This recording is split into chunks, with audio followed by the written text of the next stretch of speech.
नमस्कार दोस्तों, मैं आपका दोस्त राम रघुवंशी स्वागत करता हूं आपके अपने YouTube channel online study with DK पर।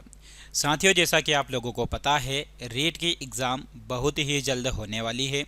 तो उसी को ध्यान में रखते हुए जो सामाजिक अध्ययन की हमारी 1000 प्रश्न की जो सीरीज चल रही थी, उसी सीरीज का आज भाग 2 है। यानी कि प्यारे बच्चों, आज की इस क्लास में हम चर्चा करने वाले हैं यानी कि 101 से लेकर पूरे 200 क्वेश्चन तक।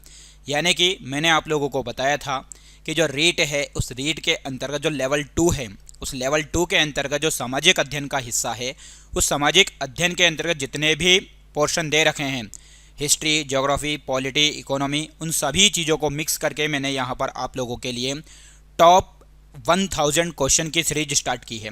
तो उसमें मैंने आप लोगों को पहला वीडियो प्रोवाइड करवा दिया है। तो यदि आप लोगों ने वो क्लास नहीं देखी है तो एक बार जाकर जरूर देखिएगा।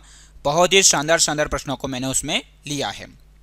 आज के इस क्लास में मैंने आप लोगों को बताया है कि 101 से लेकर पूरे 200 प्रश्न आप लोगों को मिलने वाले हैं और उन्हीं प्रश्नों के साथ साथ कहीं ना कहीं उनकी व्याख्या भी मिलने वाली है। प्यारे बच्चों, ये वह प्रश्न है जो किसी न किसी एग्जाम में आए हुए हैं और ज़्यादातर हमारा फोकस है कि जो रीड में आए हुए हैं ऐसे प्रश्नों को मैंने इसमें शामिल किया है। तो आप स्क्रीन पर देख सकते हैं, बहुत ही शानदार और गजब का प्रश्न है कि गिद्दा नृत्य शैली किस राज्य से संबंधित है। पंजाब है, हरियाणा है, राजस्थान है, उत्तराखंड है।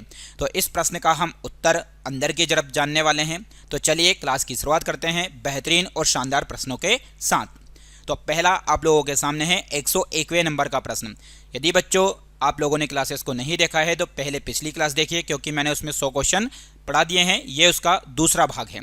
तो निम्नलिखित में से कौन सा त्यौहार राजस्थान से जुड़ा हुआ है। यानी कि हमारा फोकस राजस्थान को लेकर है, इसलिए ज़्यादातर मैंने यहाँ पर चीज़ें आपको राजस्थान से जुड़ी हुई ली है। ठीक है। तो प्यारे बच्चों, यहाँ पर ऑप्शन है आपके सामने गुड़ी पड़वा है, दूसरा बोनालू है, तीसरा यदि देखा जाए तो कौन सा है, बूंदी उत्सव है, माथो नारंग है। तो प्यारे बच्चों, ये राजस्थान के त्यौहार से जुड़ा हुआ है। तो राजस्थान से जुड़ा हुआ त्यौहार है बूंदी उत्सव। कौन सा है? बूंदी उत्सव है। आप लोगों को ध्यान रखना है। ठीक है। मैं आप लोगों को यहाँ पर एक और चीज़ बात बता दूं बच्चों कि आप 101 से लेकर 200 तक बढ़िया अपने क्वेश्चन के आंसर भी खुद लगाते जाइए, अपनी कॉपी में लिखिए, ताकि आपको पता भी चल जाएगा कि कितने आंसर अपने सही हो रहे हैं। ठीक। तो यहाँ पर गुड़ी पड़वा, बोनालू, बूंदी उत्सव, माथो नारंग में से यदि देखा जाए तो कौन सा त्यौहार राजस्थान से जुड़ा है? बूंदी उत्सव। चलिए अगला प्रश्न है, कोणार्क नृत्य उत्सव भारत के किस राज्य में मनाया जाता है? तो बच्चों, कर्नाटक में, झारखंड में, उड़ीसा में, राजस्थान में। तो कोणार्क नृत्य उत्सव की यदि हम बात करें बच्चों, तो कोणार्क मनाया जाता है कहाँ पर? ये उड़ीसा में मनाया जाता है। ये आप लोगों को ध्यान रखना है। कहाँ पर? उड़ीसा में। उड़ीसा की राजधानी आप लोगों को पता होगी बच्चों के उड़ीसा की राजधानी क्या है? भुवनेश्वर है। ये आप लोगों को याद रखना है, भुवनेश्वर। ठीक है। चलिए, यहाँ पर कोणार्क जो है, कोणार्क यहाँ का क्या है? प्रसिद्ध मंदिर है। आप लोगों को पता होना चाहिए, कोणार्क मंदिर। ठीक। ये जो कोणार्क मंदिर है ये कहाँ पर है बच्चों? तो कोणार्क मंदिर के बारे में भी एग्जाम में प्रश्न आता है। तो कोणार्क मंदिर है उड़ीसा में। इसी कोणार्क मंदिर को जिस नाम से जाना जाता है बच्चों, ये माना जाता है ब्लैक पेगोडा। किस नाम से जाना जाता है इसको? ब्लैक पेगोडा के नाम से भी जाना जाता है। ये आप लोगों को ध्यान रखना है। ठीक है। चलिए बच्चों, अगला प्रश्न है आप लोगों के सामने, Modi government new surge of communalism पुस्तक के लेखक कौन है? Modi government new surge of communalism पुस्तक के लेखक कौन है? तो प्रणब मुखर्जी है बच्चों, जसवंत सिंह है, सीताराम येचुरी है, एमजे अकबर है। तो इस प्रश्न का जो उत्तर हो जाएगा बच्चों वो हो जाएगा सीताराम येचुरी। ठीक। जो कौन सी पुस्तक के लेखक है बच्चों? तो Modi government new surge of communalism के हैं।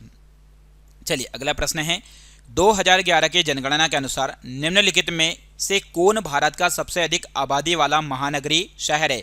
यानी कि ऐसा कौन सा शहर है जहां पर सबसे ज़्यादा मात्रा में क्या है बच्चों? आबादी है। ठीक है। तो आप लोगों को मैं बता दूं, यहाँ पर बात आई है जनगणना की। तो जनगणना को लेकर एग्जाम में प्रश्न आता है। तो जनगणना किस सूची का विषय है बच्चों?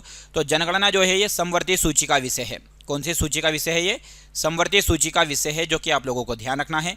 जनगणना प्रत्येक कितने वर्ष में होती है? तो प्रत्येक 10 वर्ष के बाद होती है। भारत में यदि जनगणना की शुरुआत होती है तो बच्चों ये कब से होती है? 1872 से होती है। ठीक। लेकिन नियमित तौर से जनगणना की जो शुरुआत होती है, ये आप लोगों को ध्यान रखना है बच्चों कि नियमित तौर से जनगणना की शुरुआत जो होती है प्रत्येक 10 वर्ष में, ये 1881 से होने लगी है। ठीक है। तो लॉर्ड मेयो के टाइम पे इसकी शुरुआत होती है और लॉर्ड रिपन के टाइम से इसको नियमित किया गया था। ठीक।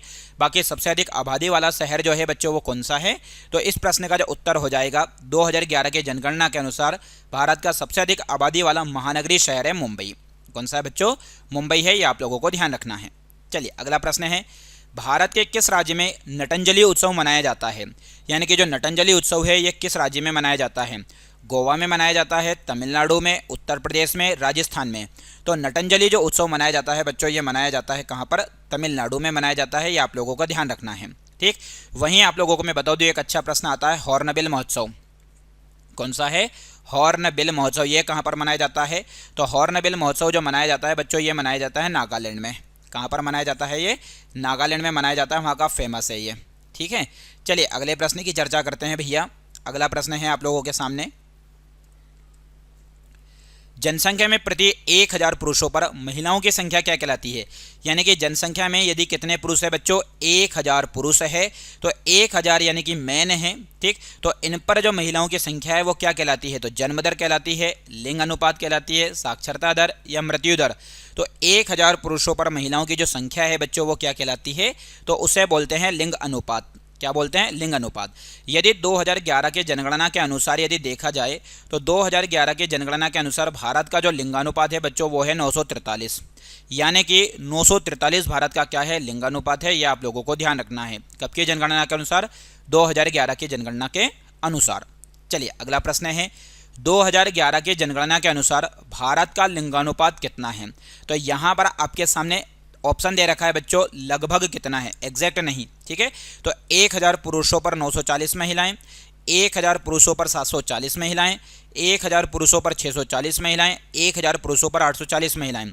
तो इस प्रश्न का जो उत्तर होने वाला है बच्चों वो है 1000 पुरुषों पर 940 महिलाएं, जो कि लगभग मात्र 3 कम बताया, तो लगभग पूछा है, कोई दिक्कत नहीं, ठीक। अब मैं आप लोगों को बता दूं कि सबसे कम लिंगानुपात कहाँ पर है? सबसे कम, तो भारत में सबसे कम लिंगानुपात वाला जो राज्य है बच्चों वो है हरियाणा। कौन सा राज्य है? हरियाणा राज्य है, जो कि आपको पता होना चाहिए, सबसे कम लिंगानुपात। और सर्वाधिक लिंगानुपात की यदि हम बात करें कि सर्वाधिक लिंगानुपात भारत के किस राज्य में है, तो सर्वाधिक जो है बच्चों वो है केरल राज्य में। कहाँ पर है ये? केरल राज्य में है, आप लोगों को ध्यान रखना है। और वहीं केरल में यदि देखा जाए तो केरल में सबसे ज़्यादा क्या है? साक्षरता। साक्षरता सबसे ज़्यादा यदि देखा जाए तो बच्चों वो भी कहाँ पर है? तो केरल में ही है, ये आप लोगों को याद रखना है। और सर्वाधिक क्या, किसकी बात हो रही है ये? तो सर्वाधिक लिंगानुपात की भी बात यदि हम करें तो सर्वाधिक लिंगानुपात भी कहाँ पर मिलता है बच्चों? केरल राज्य में मिलता है ये, ठीक है। चलिए अगला प्रश्न है, 108वें नंबर का प्रश्न है, शिव कुमार शर्मा का नाम किस वाद्य यंत्र से जुड़ा है? ये ऐसे ऐसे प्रश्न एग्जाम में आते हैं जो कि हमारा लेवल 2 है, और लेवल 2 के अंतर्गत जो सामाजिक अध्ययन है उस सामाजिक अध्ययन में ये प्रश्न पूछे जाते हैं। क्योंकि आप लोगों को पता है सामाजिक अध्ययन जो कि कक्षा 6 से 8 तक के लेवल के प्रश्न उसमें आते हैं, तो ये सारे के सारे प्रश्न उन्हीं से जुड़े हुए हैं बच्चों। तो ये सितार वादक थे, या फिर संतूर वादक, या फिर नादस्वरम, या फिर ढोलक। तो शिव कुमार शर्मा की यदि हम बात करें बच्चों, तो इनका जो वाद्य यंत्र था वो था संतूर। क्या था बच्चों? संतूर था, ये आप लोगों को ध्यान रखना है। चलिए 109वें नंबर का प्रश्न है, FIH यानी कि हॉकी का एक संस्थान है, फेडरेशन इंटरनेशनल हॉकी, पुरुष हॉकी विश्व कप 2018 में किस देश ने जीता? यानी कि 2018 में यदि देखा जाए तो किस देश के द्वारा इसको जीता गया? तो प्यारे बच्चों, नीदरलैंड के द्वारा, बेल्जियम के द्वारा, ऑस्ट्रेलिया के द्वारा, स्पेन के द्वारा। तो यदि देखा जाए तो 109वें प्रश्न का जो उत्तर है बच्चों वो है क्या? बेल्जियम, ठीक है। तो किसके द्वारा जीता गया था? ये बेल्जियम के द्वारा जीता गया था, ये आप लोगों को पता होना चाहिए। चलिए अगला प्रश्न है, ओडिशा नृत्य शैली मूल रूप से किस राज्य से संबंधित है? तो जो ओडिशा नृत्य शैली है भारत की वो किस राज्य से जुड़ी हुई है? तो उड़ीसा राज्य से, आंध्र प्रदेश से, तमिलनाडु से, केरल से। तो प्यारे बच्चों, ओडिशा नृत्य शैली की यदि हम बात करें तो यह जुड़ी हुई है उड़ीसा से। आप लोगों को मैं बता दूं यहाँ पर कि जो शास्त्रीय नृत्य है भारत के अंतर्गत, शास्त्रीय नृत्य, तो इन शास्त्रीय नृत्य के कुछ नाम हैं जो कि आप लोगों को पता होना चाहिए कि कौन से नृत्य का संबंध किससे है। जैसे कुचिपुड़ी आता है एग्जाम में, कुचिपुड़ी, तो कुचिपुड़ी का संबंध किस राज्य से है? तो कुचिपुड़ी शास्त्रीय नृत्य का संबंध है आंध्र प्रदेश से है। वहीं सत्रिया शास्त्रीय नृत्य के बारे में कभी कभी पूछ लिया जाता है कि इसका संबंध किससे है? तो सत्रिया का जो है, कहीं ना सत्रिया या शास्त्रीय भी बोला जाता है, जिसका संबंध है बच्चों असम से, ठीक। वहीं यदि कहीं ना कहीं पूछा जाए कि भरतनाट्यम, भरतनाट्यम, तो भरतनाट्यम का जो संबंध है वो किससे है बच्चों? तो भरतनाट्यम का संबंध है तमिलनाडु से, ठीक। और वहीं यदि देखा जाए तो मोहिनी अट्टम, मोहिनी अट्टम, मोहिनी अट्टम, ठीक। तो मोहिनी अट्टम का संबंध जो है भारत के किस राज्य से? मोहिनी अट्टम कह लो, या फिर इसके अलावा एक और है कथकली, ठीक। तो मोहिनी अट्टम और कथकली का जो संबंध है बच्चों ये भारत के किस राज्य से है? तो इसका संबंध केरल राज्य से है। किस राज्य से बच्चों? केरल। और वहीं ना कहीं कि देखा जाए तो एक है कथक, ठीक। तो कथक का संबंध जो भारत के उत्तर वाले क्षेत्र से, मुख्यतः उत्तर प्रदेश से इसका संबंध दिखाया जाता है।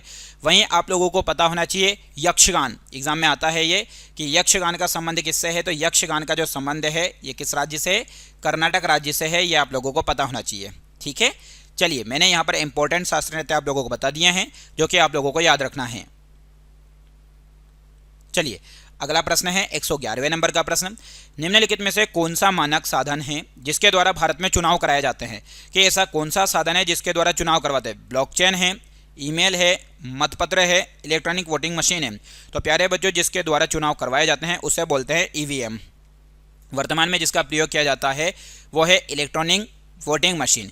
याद रखिएगा, ये इलेक्ट्रॉनिक वोटिंग मशीन है जिसके अंतर्गत एक यंत्र का, एक चीज़ का प्रयोग किया जाता है जिसे बोलते हैं VVPAT। ये आप लोगों को पता होना चाहिए।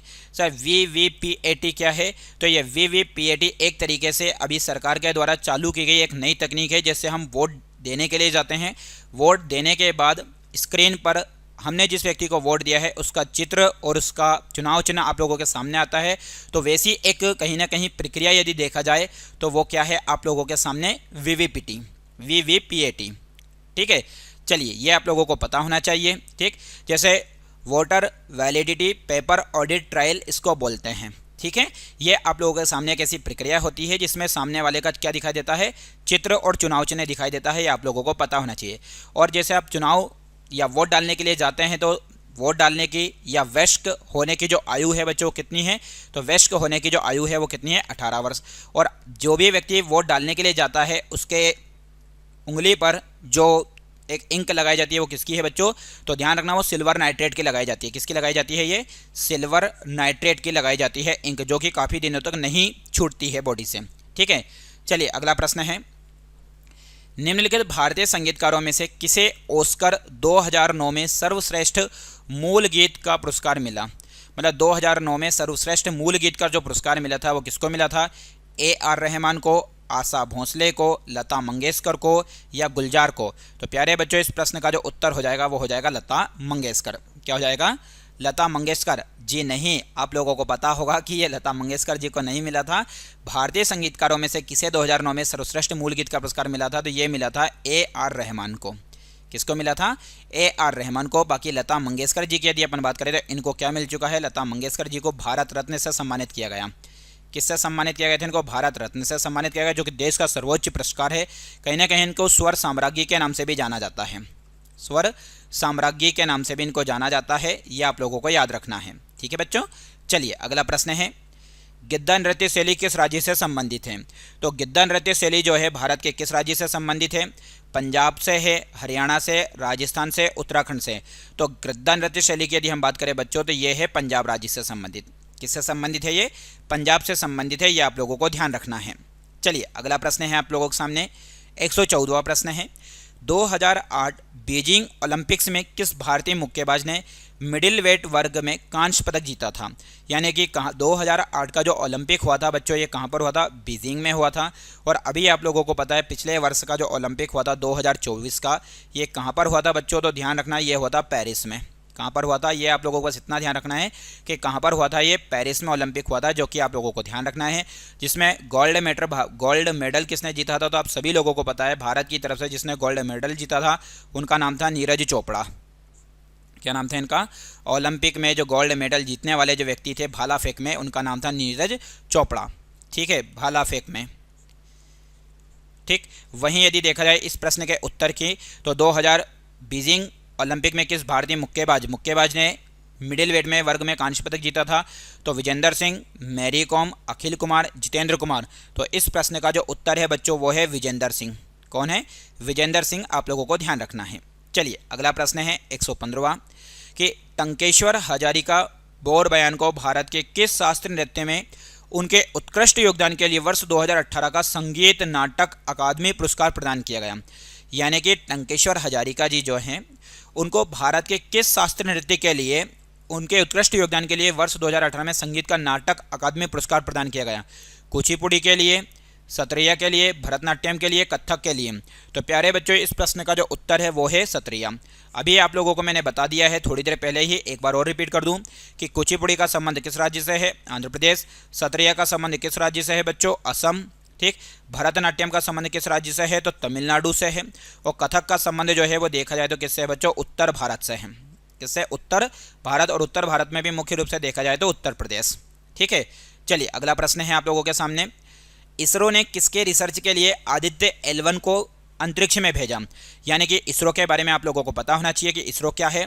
तो भारत का जो अंतरिक्ष अनुसंधान संगठन है बच्चों, Indian space research organisation, Indian space, ठीक, रिसर्च ऑर्गेनाइजेशन,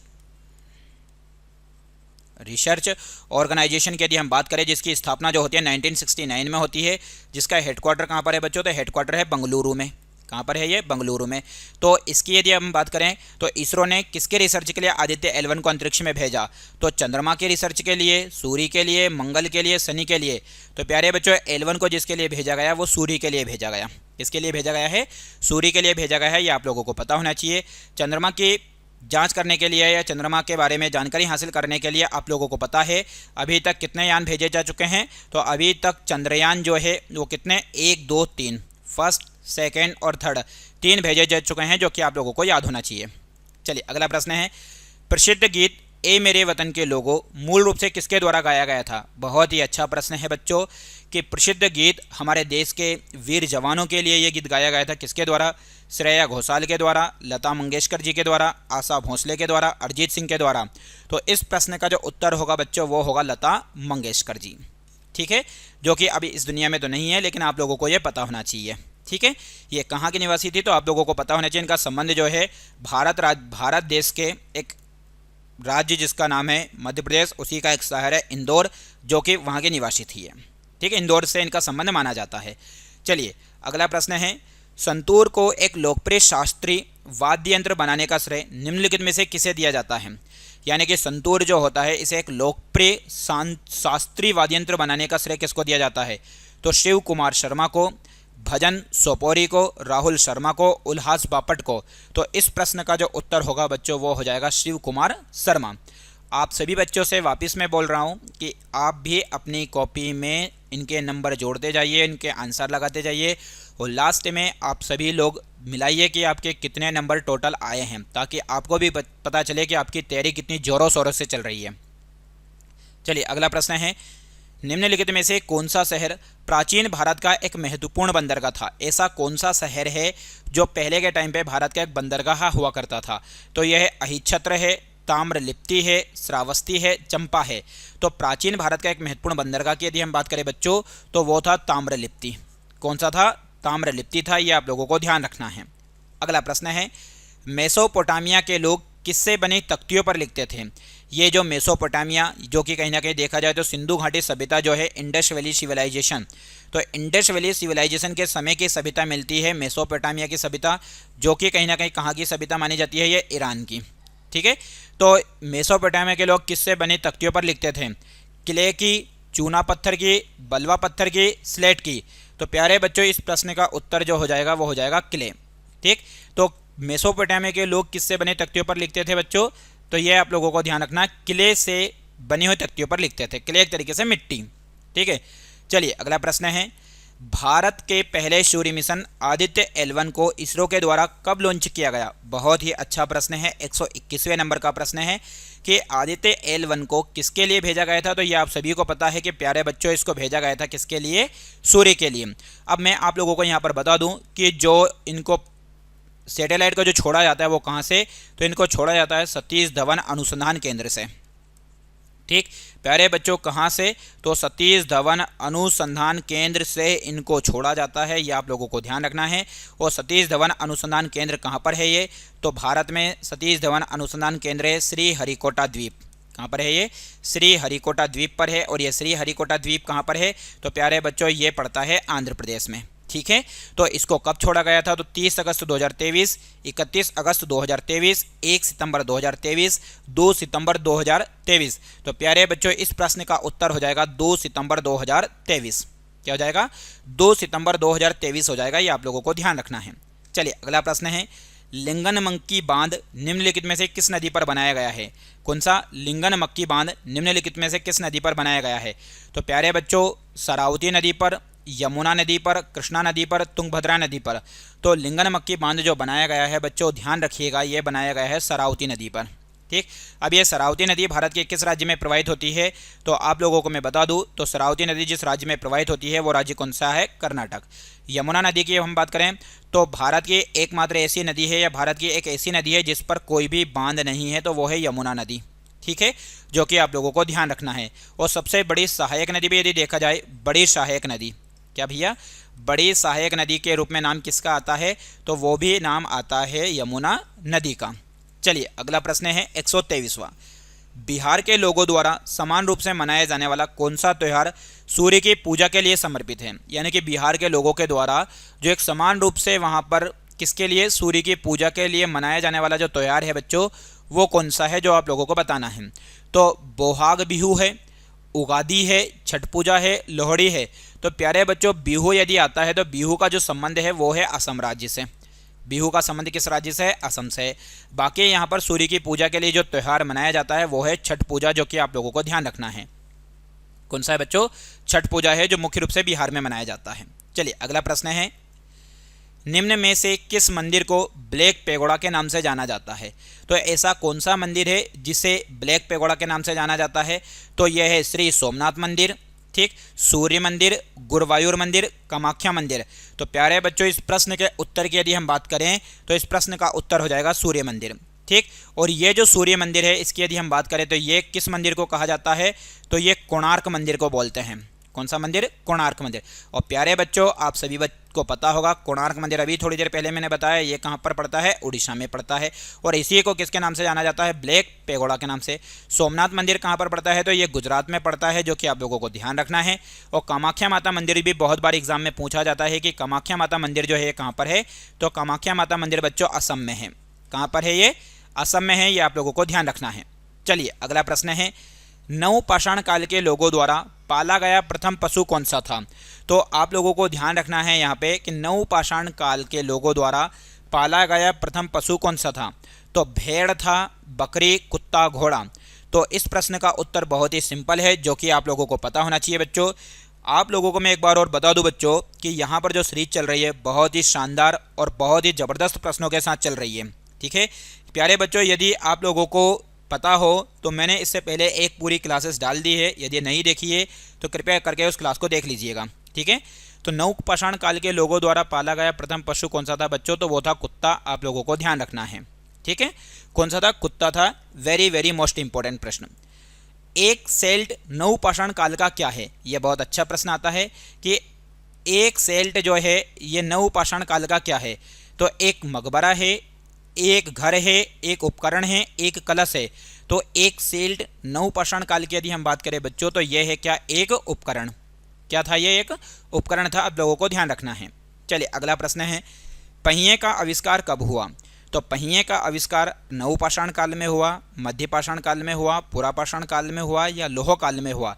ये पाषाण काल के अंतर्गत आने वाले काल थे। पाषाण काल मतलब कि एक तरीके से जब पृथ्वी पर आदि मानव की उत्पत्ति हुई थी और वो पूर्ण तरीके से जिन चीज़ों का इस्तेमाल करते थे बच्चों, वो हर एक चीज़ में किसका इस्तेमाल करते थे? पत्थरों का। ठीक, आग जलाने के लिए भी एक तरीके से किसका प्रयोग करते थे? वो पत्थर का प्रयोग करते थे।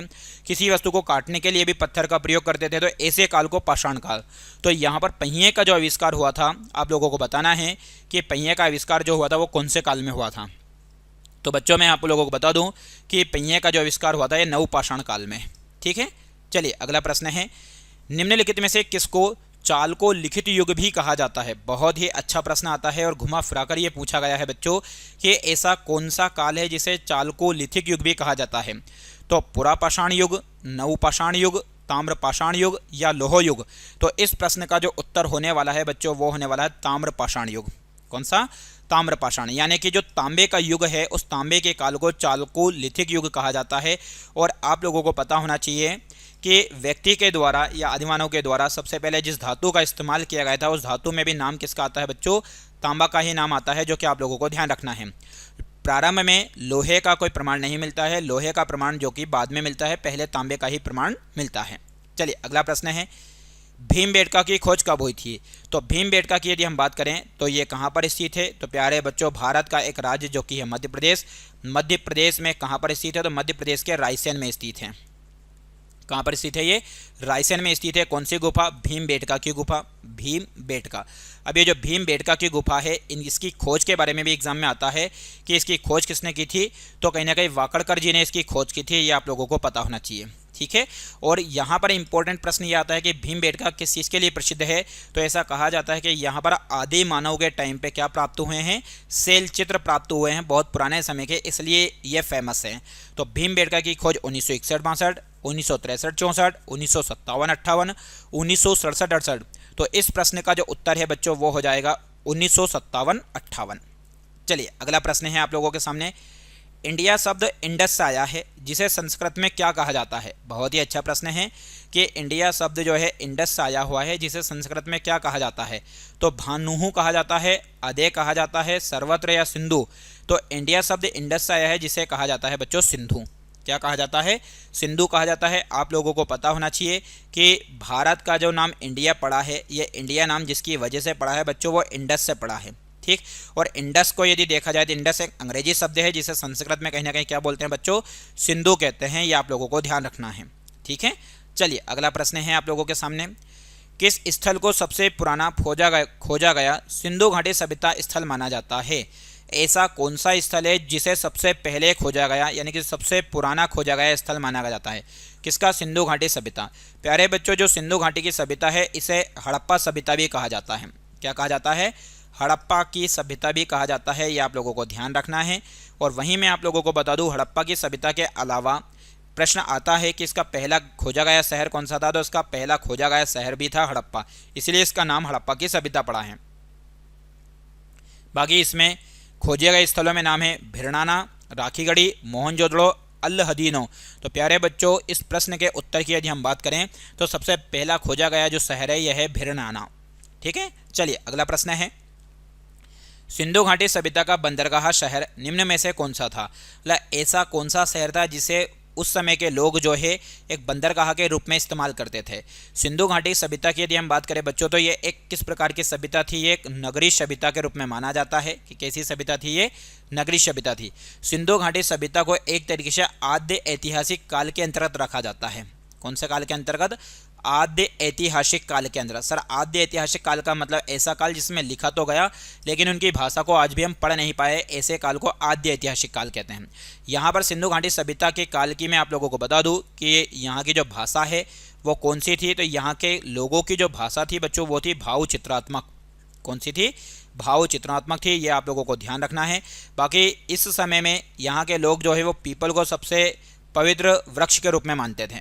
और यहाँ का बंदरगाह कौन सा था? तो कालीबंगा, लोथल, राखीगढ़ी, धोलावीरा। तो इस प्रश्न के उत्तर की यदि हम बात करें बच्चों तो बंदरगाह के रूप में था लोथल, जो कि कहाँ पर पड़ता है? गुजरात में पड़ता है, जो कि ध्यान रखना है आपको। चलिए अगला प्रश्न है। सिंधु घाटी सभ्यता में निम्नलिखित में से कौन सा शहर अस्तित्व में था? मतलब ऐसा कौन सा शहर है जो सिंधु घाटी की सभ्यता में पाया गया? तो हड़प्पा है, सांची है, मुजीरिस है, अयोध्या है। तो सिंधु घाटी सभ्यता के अंतर्गत पाए जाने वाला जो शहर था बच्चों वो था हड़प्पा। कौन सा था? हड़प्पा था। ये आप लोगों को ध्यान रखना है। मैं आप लोगों को बता दूं कि जो सिंधु घाटी सभ्यता है, सिंधु घाटी सभ्यता का जो विस्तार माना जाता है ये इस प्रकार से त्रिभुजाकार माना जाता है। कैसा माना जाता है? त्रिभुजाकार इसका आकार मिलता है। ये आप लोगों को ध्यान रखना है। जैसे सिंधु घाटी सभ्यता के विस्तार में ऐसा कहा जाता है कि उत्तर में इसका विस्तार मांदा तक था। ठीक।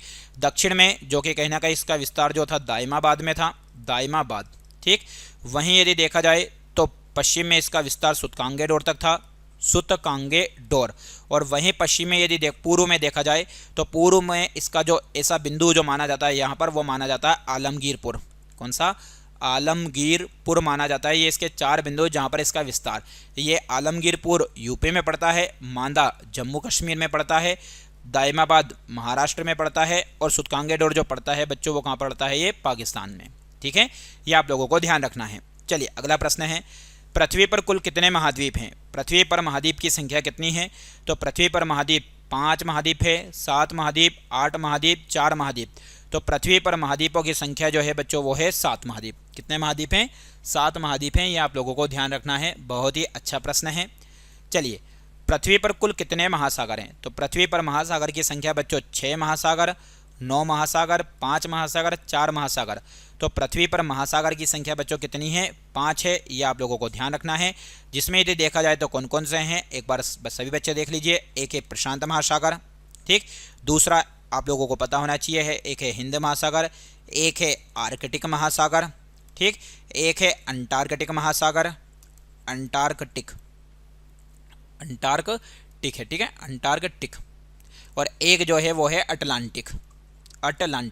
तो इस प्रकार से पृथ्वी पर महासागर की संख्या कितनी है? 5। और ये इन 5 महासागरों में जो जल है, उस जल की यदि हम बात करें, पृथ्वी का जो टोटल भूभाग है, इस टोटल भूभाग के लगभग 71% भूभाग पर क्या है बच्चों? जल है। ये आप लोगों को ध्यान रखना है। और इस 71% भूभाग में से मात्र ऐसा कहा जाता है या माना जाता है कि 2 से 3% जल ही जो है कैसा है? ये मीठा जल है या फिर पीने योग्य जल है ये, ठीक है। चलिए अगला प्रश्न है, विश्व का सबसे बड़ा महासागर कौन सा है? तो विश्व का सबसे बड़ा महासागर प्यारे बच्चों हिंद महासागर, प्रशांत महासागर, अटलांटिक महासागर, टेथिस महासागर। तो महासागर की बात आई है तो आप लोगों को ये तो पता ही होगा कि टेथिस कोई महासागर नहीं है, ठीक। तो ये इसका उत्तर होगा नहीं। सबसे बड़ा महासागर पूछा है तो प्यारे बच्चों सबसे बड़ा महासागर हो जाएगा प्रशांत महासागर, ठीक है। तो 137वें का उत्तर हो जाएगा बी। चलिए 138वां प्रश्न है कि एशिया की सबसे बड़ी घाटी कौन सी है? तो एशिया की सबसे बड़ी घाटी के रूप में यदि देखा जाए तो अलाई घाटी, डांग घाटी, चुई घाटी, फरगना घाटी। तो एशिया की सबसे बड़ी घाटी के रूप में जिसका नाम आता है बच्चों वो है डांग घाटी, ठीक। अब आपको मैं बता दूं, एशिया की पूछे या फिर आप लोगों से पूछ ले दुनिया या फिर विश्व की जो सबसे ऊंची चोटी है वो कौन सी है? चोटी की बात कर रहा हूं मैं कि विश्व की जो सबसे ऊंची चोटी है बच्चों, याद रखना, ध्यान रखना कि विश्व की सबसे ऊंची चोटी है माउंट एवरेस्ट। कौन सी है? माउंट एवरेस्ट है। और ये माउंट एवरेस्ट कहाँ पर है? ये नेपाल में है, ठीक। और नेपाल में किस पर्वत पर है ये? तो ध्यान रखना, नेपाल में जिस पर्वत पर है उस पर्वत का नाम है हिमालय, ठीक। हिमालय की सबसे ऊंची चोटी या विश्व की सबसे ऊंची चोटी या एशिया की सबसे ऊंची चोटी तो माउंट एवरेस्ट है, जिसकी ऊंचाई लगभग 8,848 मीटर मानी जाती है, जो कि आप लोगों को ध्यान रखना है। वहीं इसी माउंट एवरेस्ट को नेपाल में जिस नाम से जाना जाता है वो है सागर माथा। क्या कहते हैं बच्चों? सागर माथा कहते हैं। ये आप लोगों को ध्यान रखना है। चलिए अगला प्रश्न है, लिखित नियमों का एक समूह जिसे किसी देश में रहने वाले सभी लोगों द्वारा स्वीकार किया जाता है को क्या कहते हैं? मतलब एक तरीके से नियम एवं कानूनों का दस्तावेज। नियम और एक तरीके से क्या है बच्चों? कानून। तो नियम कानून का दस्तावेज किसे कहते हैं? तो नियम कानून का जो दस्तावेज होता है बच्चों, वो दस्तावेज कहते हैं याचिका को, प्रपत्र को, संविधान को, विधेयक को। तो नियम कानूनों के दस्तावेज जो कि एक तरीके से कैसा है बच्चों? लिखित, ठीक। तो उसे बोलते हैं संविधान। उसे क्या कहते हैं प्यारे बच्चों? तो उसे बोलते हैं संविधान। और दुनिया का सबसे बड़ा लिखित संविधान की यदि हम बात करें कि दुनिया का सबसे बड़ा लिखित संविधान किसका है, तो ये भारत का है। आप लोगों को ध्यान रखना है। चलिए 140वां प्रश्न है, भारत का संविधान सरकार की किस प्रणाली के साथ एक संप्रभु, समाजवादी, धर्मनिरपेक्ष, लोकतांत्रिक गणराज्य है? मतलब भारत का संविधान जो है सरकार की किस प्रणाली के तहत एक संप्रभु, समाजवादी, धर्मनिरपेक्ष, लोकतांत्रिक गणराज्य है। गणराज्य का मतलब जहां पर किसका शासन है बच्चों? गणराज्य का मतलब जहां पर जनता का शासन, जनता का शासन।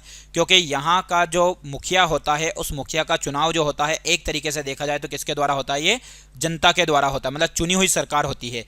तो एकात्मक, संसदीय, राजतंत्री, राष्ट्रपति। तो इस प्रश्न का जो उत्तर हो जाएगा बच्चों वो है भारत का संविधान सरकार की संसदीय प्रणाली। कौन सी प्रणाली बच्चों? संसदीय प्रणाली के साथ एक संप्रभु, समाजवादी, धर्मनिरपेक्ष और लोकतांत्रिक गणराज्य है। चलिए अगला प्रश्न है 141वां कि भारत के गणतंत्र दिवस समारोह के समापन को चिन्हित करने वाला समारोह क्या कहलाता है? मतलब गणतंत्र दिवस समारोह के समापन को चिन्हित करने वाला समारोह क्या कहलाता है? तो बीटिंग रिट्रीट समारोह, भारतीय वायुसेना के लड़ाकू विमान द्वारा फ्लाई पास्ट, राष्ट्रपति भवन में एट होम समारोह, राष्ट्रीय युद्ध स्मारक पर श्रद्धांजलि समारोह। तो भारत के गणतंत्र दिवस समारोह के समापन को चिन्हित करने वाला जो समारोह कहलाता है प्यारे बच्चों, वो कहलाता है बीटिंग रिट्रीट समारोह। ये याद रखिएगा। और आप सभी बच्चों को ध्यान रखना है कि जो गणतंत्र दिवस मनाया जाता है, ये गणतंत्र दिवस कब मनाया जाता है? तो प्यारे बच्चों गणतंत्र दिवस मनाया जाता है 26 जनवरी को। कब मनाया जाता है? 26 जनवरी को। सर 26 जनवरी को ही क्यों मनाया जाता है? क्योंकि आप लोगों को ध्यान रखना है कि हमारे देश में पहली बार 26 जनवरी 1930 को क्या मनाया गया था? तो 26 जनवरी 1930 को मनाया गया था स्वाधीनता दिवस। तो इसी दिवस को याद रखने के लिए मनाया जाता है। चलिए अगला प्रश्न है 142वां किस वर्ष कांग्रेस अध्यक्ष मोतीलाल नेहरू और बाकी के 8 कांग्रेस नेताओं ने भारतीय संविधान का प्रारूप तैयार किया था? यानी कि ऐसा कौन सा वर्ष है जिन्होंने, किस किस की बात हो रही है, मोतीलाल नेहरू और बाकी के 8 कांग्रेस नेताओं ने भारतीय संविधान का एक प्रारूप तैयार किया था, जिसे कहीं ना कहीं प्यारे बच्चों बोलते हैं नेहरू रिपोर्ट। कौन सी रिपोर्ट बोलते हैं? नेहरू रिपोर्ट। तो नेहरू रिपोर्ट को जो तैयार किया गया था ये कब किया गया था? 1925, 1950, 1928, 1930। तो प्यारे बच्चों नेहरू रिपोर्ट को प्रस्तुत किया गया था, ये आप लोगों को ध्यान रखना है, यह 1928 में। और इस नेहरू रिपोर्ट के जो अध्यक्ष थे उनमें नाम आता है मोतीलाल नेहरू जी का। ठीक, 1925 में आप लोगों को पता होना चाहिए कौन सी घटना हुई थी, तो काकोरी ट्रेन डकैती। काकोरी ट्रेन डकैती की जो घटना हुई थी ये कब हुई थी बच्चों? 1925 में हुई थी, ये आप लोगों को ध्यान रखना है। वहीं 1927 में और 1928 में जिसके बारे में चर्चा होती है कि कौन सा कमीशन भारत आया था बच्चों, तो साइमन कमीशन। कौन सा कमीशन? साइमन कमीशन भारत आता है, ये आप लोगों को ध्यान रखना है। हालांकि 1928 में भारत आता है ये। चलिए अगला प्रश्न है, किस वर्ष में भारतीय राष्ट्रीय कांग्रेस ने संविधान सभा की मांग की? मतलब ऐसा कौन सा वर्ष था जब कांग्रेस ने, क्योंकि पहले आप लोगों को पता है भारत में एकमात्र कहीं ना कहीं पार्टी का नाम था जो कि है INC, इंडियन नेशनल कांग्रेस। ठीक है, तो इंडियन नेशनल कांग्रेस ने संविधान सभा की मांग कब की थी? तो 1939 में, 1919 में, 1928 में, 1934 में। तो प्यारे बच्चों इस प्रश्न का जो उत्तर हो जाएगा वो हो जाएगा 1934 में। कब की थी? 1934 में। मैं आप लोगों को बता दूं यहाँ पर कि 1934 में ही एक एक्ट लाया गया था, 1934 में एक अधिनियम आया था, जिसके तहत आप लोगों को ध्यान रखना है 1935 का एक भारत शासन अधिनियम लागू किया गया था। और ये भारत शासन अधिनियम वह अधिनियम था जिसमें आज भारत का जो संविधान है, संविधान में आधे से ज़्यादा हिस्सा जहाँ से लिया गया है वो भारत शासन अधिनियम 1935 से लिया गया है। और 1935 में ही किसकी स्थापना होती है बच्चों? तो 1935 में स्थापना होती है RBI, reserve bank of India, जो कि भारत का केंद्रीय बैंक का है। चलिए अगला प्रश्न है, किसने उद्देश्य प्रस्ताव पेश किया था जिसको बाद में भारत के संविधान की प्रस्तावना के रूप में ग्रहण किया गया? मतलब ऐसे कौन व्यक्ति थे जिन्होंने उद्देश्य प्रस्ताव पेश किया था? तो प्यारे बच्चों उद्देश्य प्रस्ताव को पेश करने वाले व्यक्ति की यदि हम बात करें, उद्देश्य प्रस्ताव को पेश करने वाले व्यक्ति कौन थे?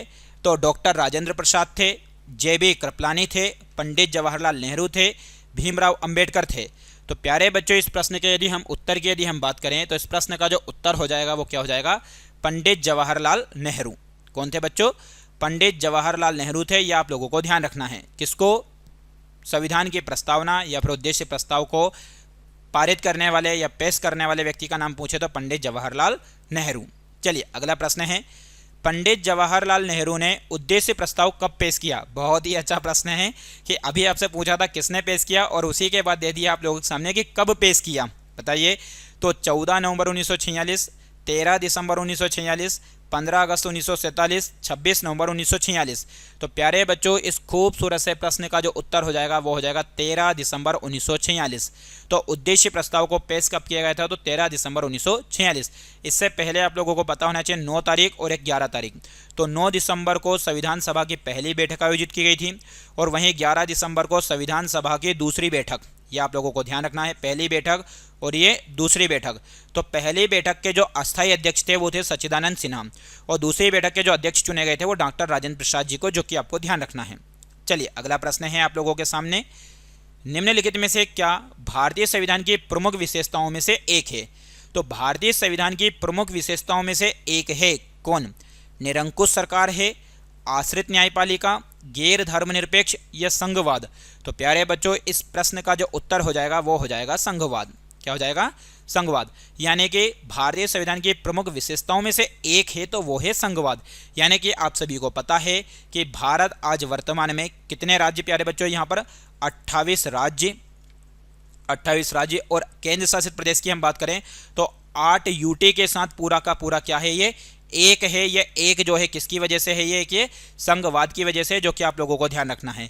यानी कि भारत में से कोई भी राज्य अलग नहीं हो सकता और अलग देश का निर्माण नहीं कर सकता। ये हमारे भारत के संविधान की क्या है? विशेषता है। और भारत की विशेषता आप लोगों को पता है कि अनेकता में एकता भारत की विशेषता, यह आप लोगों को ध्यान रखना है।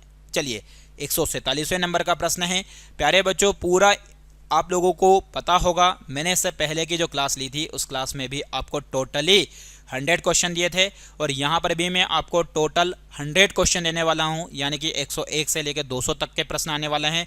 यदि आप लोगों ने भरोसा किया है तो आपके भरोसे को फिजूल में नहीं जाने देंगे। तो प्यारे बच्चों, अभी तक यदि वीडियो को देखा है तो आगे भी आप लोगों को कंटिन्यू देखना है, क्योंकि बहुत अच्छी अच्छी जानकारी आप लोगों को मिलने वाली है। और मैं तो यहाँ तक बोल रहा हूँ कि यदि आप लोगों ने सामाजिक अध्ययन की क्लास यहाँ से यदि देखी है तो आपको कहीं और से देखने की ज़रूरत ही नहीं पड़ेगी, क्योंकि इतने शानदार शानदार और छाँट कर आप लोगों के लिए प्लस प्रश्न लाए गए हैं। तो किन सभी देशों का अपना संविधान होता है? तो साम्यवादी, लोकतांत्रिक, कुलीनतंत्री, सर्वसत्तात्मक। तो प्यारे बच्चों, इस प्रश्न का जो उत्तर हो जाएगा वो हो जाएगा लोकतांत्रिक। यानी कि एक तरीके से जिस देश में लोकतंत्र होता है उस देश में क्या होता है? संविधान होता है। अगला प्रश्न है, 1946 में किसे भारतीय संविधान का अंतरिम अध्यक्ष बनाया गया था? मतलब किसे संविधान सभा का अंतरिम अध्यक्ष बनाया गया था? तो सरोजनी नायडू को, डॉक्टर सच्चिदानंद सिन्हा को, एस सुब्रमण्यम अय्यर को, सचिंद्र नाथ सन्याल को। तो प्यारे बच्चों, आपको इस प्रश्न का उत्तर पता होना चाहिए और थोड़ी देर पहले ही बताया था, डॉक्टर सच्चिदानंद सिन्हा को बनाया गया था। चलिए अगला प्रश्न है 149वां, भारत में पहला संविधान सभा का चुनाव कब हुआ? यानी कि संविधान सभा का जो चुनाव हुआ पहली बार वो कब हुआ? 1947, 1946, 1949, 1948। तो इस प्रश्न का जो उत्तर हो जाएगा बच्चों वो हो जाएगा 1946। तो संविधान सभा का जो चुनाव हुआ पहली बार वो कब हुआ था? 1946 में। चलिए, संविधान सभा के प्रारूप समिति में कितने सदस्य थे? संविधान सभा की जो प्रारूप समिति थी जिसके द्वारा संविधान का पूरा ढांचा तैयार किया गया था या प्रारूप तैयार किया गया था, तो उस प्रारूप समिति में कितने सदस्य थे? तो आप लोगों को मैं बता दूं कि जो प्रारूप समिति थी उस प्रारूप समिति के जो अध्यक्ष थे वो डॉक्टर भीमराव अंबेडकर जी थे। डॉक्टर भीमराव अंबेडकर जी थे, ये आप लोगों को ध्यान रखना है, ठीक है। और वहीं आप लोगों को एक और बात बता दूं मैं कि डॉक्टर भीमराव अंबेडकर जी, जिन्हें संविधान का निर्माता के रूप में भी जाना जाता है, किसका निर्माता बच्चों? संविधान का निर्माता भी कहते हैं, ठीक है। अब वहीं आप लोगों को पता होना चाहिए कि भीमराव अंबेडकर जी के द्वारा बहुत ही अच्छा प्रश्न आता है कि इनके द्वारा किसे संविधान की आत्मा कहा गया है? तो भारतीय संविधान का आर्टिकल नंबर जो 32 है, इसे कहीं ना कहीं भीमराव अंबेडकर जी के द्वारा क्या कहा? संविधान की आत्मा, ठीक। बाकी प्रारूप समिति में सदस्यों की यदि हम बात करें तो प्रारूप समिति में जो सदस्यों की संख्या थी बच्चों वो थी 7। कितनी थी? 7 थी, ये आप लोगों को ध्यान रखना है। चलिए अगला प्रश्न है, निम्नलिखित में से कौन भारतीय संविधान के प्रारूप के लिए जिम्मेदार संविधान सभा का हिस्सा नहीं थे?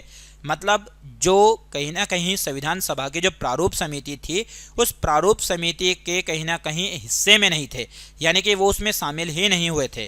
तो ऐसे कौन थे? महात्मा गांधी, सरदार वल्लभ भाई पटेल, जवाहरलाल नेहरू, डॉक्टर भीमराव अंबेडकर। तो प्यारे बच्चों, जिन्होंने संविधान सभा की प्रारूप समिति में कहीं ना कहीं भाग नहीं लिया था तो वो व्यक्ति थे महात्मा गांधी। कौन थे बच्चों? महात्मा गांधी थे, ये आप लोगों को ध्यान रखना है, ठीक है। चलिए 152वें नंबर का प्रश्न है, निम्नलिखित में से स्थलीय ग्रह की पहचान कीजिए। देखिए, 2 प्रकार के ग्रह हैं, एक तो है स्थलीय ग्रह, ठीक, और एक होते हैं गैसीय ग्रह। यानी कि एक तरीके से देखा जाए प्यारे बच्चों तो यहाँ पर एक तो होते हैं पार्थिव ग्रह, पार्थिव ग्रह, और एक ग्रह को बोला जाता है प्यारे बच्चों जोवियन ग्रह। कौन सा ग्रह बोला जाता है? जोवियन ग्रह बोला जाता है, ये आप लोगों को ध्यान रखना है, ठीक। या फिर जिसे एक तरीके से बोला जाता है कहीं ना कहीं आंतरिक ग्रह। कौन सा ग्रह बोलते हैं? आंतरिक ग्रह बोलते हैं, या फिर इनको बोलते हैं बाह्य ग्रह। तो आपसे पूछा गया है यहाँ पर, क्या पूछा गया है कि निम्नलिखित में स्थलीय ग्रह की पहचान कीजिए। तो बृहस्पति, वरुण, अरुण, बुध। तो इस प्रश्न का जो उत्तर हो जाएगा बच्चों वो हो जाएगा क्या? बुध, ठीक। तो कहीं ना कहीं मैं आप लोगों को बता दूं कि जो बुध है, ठीक, शुक्र है, पृथ्वी है, पृथ्वी, ठीक, और एक और हो जाएगा मंगल। तो इन्हें कहीं ना कहीं हम पार्थिव या फिर क्या बोलते हैं बच्चों? आंतरिक ग्रह बोलते हैं, या फिर इन्हीं को क्या बोल दिया जाता है? स्थलीय ग्रह, ठीक। और बुध, शुक्र, पृथ्वी, मंगल के बाद जो बचे हुए ग्रह कौन से हैं? एक तो बृहस्पति है, ठीक, वहीं देखा जाए तो शनि है, अगला है अरुण है, और एक और कौन सा है बच्चों? वरुण। तो इन ग्रहों की यदि हम बात करें तो इन्हें कहीं ना कहीं कौन से ग्रह बोलते हैं प्यारे बच्चों? कि या तो जोवियन ग्रह बोलते हैं, या बाह्य ग्रह बोलते हैं, या फिर इन्हीं को गैसीय ग्रह भी बोलते हैं। कौन सा ग्रह? गैसीय ग्रह भी कहते हैं, ये आप लोगों को ध्यान रखना है। वेरी वेरी मोस्ट इंपॉर्टेंट आप लोगों को बताया है यहाँ पे। तो इस प्रश्न का जो उत्तर हो जाएगा वो हो जाएगा बुध, ठीक है। चलिए अगला और खूबसूरत सा प्रश्न आप लोगों के सामने कि निम्नलिखित में से कौन सा गैलीलियन चंद्रमा है? मतलब एक तरीके से देखा जाए तो उपग्रह है। जिसे 1610 में इटालियन खगोल शास्त्री गैलीली ने घर में बने दूरबीन का उपयोग करके देखा। मतलब गैलीलियो ने उसे देखा था, तो ऐसा 1610 में देखा गया उपग्रह, चंद्रमा का मतलब है उपग्रह कौन सा है? तो प्यारे बच्चों नाम का है, फोबोस है, टाइटन है, गैनीमीड है। तो इस प्रश्न का जो उत्तर हो जाएगा बच्चों वो हो जाएगा गैनीमीड। और ये गैनीमीड किसका उपग्रह है? तो मैं आप लोगों को बता दूं कि गैनीमीड को खोजा किसने या देखा किसने? तो गैलीलियो ने। और जिसका ये उपग्रह है बच्चों वो है बृहस्पति।